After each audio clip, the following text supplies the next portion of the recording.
guys, welcome back to Evony with Genghis, server 68. We're in the middle of a server war. I just wanted to make a quick video here, one I've been planning to make for a while, but it is about booting and looting your own members who drop bubble.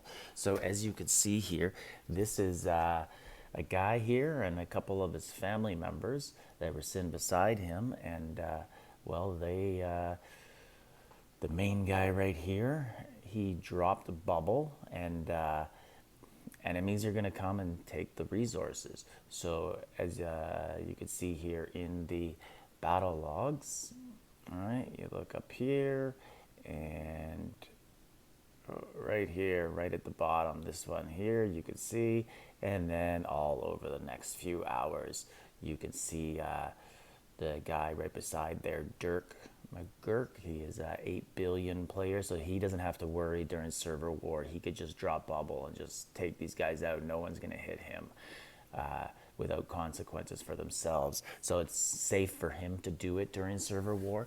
But during normal times, non-server war, anyone drops bubble.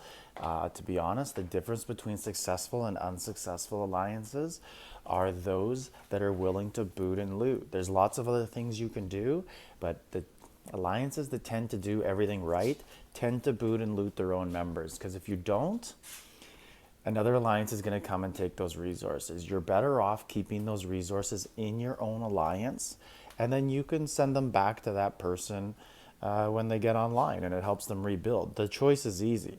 They either get hit by another alliance and lose all their troops and all their resources, or you take their resources and they lose their troops, and then you can help them rebuild. The only other scenario here that you have to think about is if it's a good player.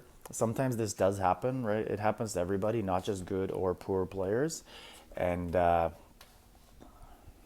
you should scout them from your own alliance, and you should then make a decision whether there's enough resources in there to warrant booting them and looting them, or if you should let them sit and wait for them to come online and reinforce them and hope that they come online in time. Because if there's not enough resources, then sometimes it's just not worth it to do. But the other thing you have to think about too is, do they have any good sub-cities?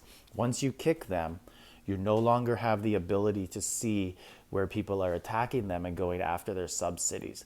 So if you don't have coordinates for their sub-cities, then you're going to be at a disadvantage trying to track those down. If you do, you should kick them or remove a smaller city from your alliance to go get those sub-cities for them and save them for a later date. But this is a very important aspect of running an alliance. People get hurt feelings over this. I've been in many alliances, and there's a difference of opinion in different alliances. Some say we're family, we don't do that. But you know what? I view it a little differently. One of the guys in my alliance told me it's more like an amputation, not a death. You stop the bleeding, and you can help them out later. And I think that's the right way to look at it. But basically, every poor alliance I've been in, or unsuccessful, has pretty much been anti-boot and loot. And all the ones that are successful, they all do it. It's just so important to not let those resources go across the map to another alliance. So this is Genghis, server 68, and I suggest if you want to be a successful alliance, you need to boot and loot your members who drop bubble. Like, subscribe, leave a comment.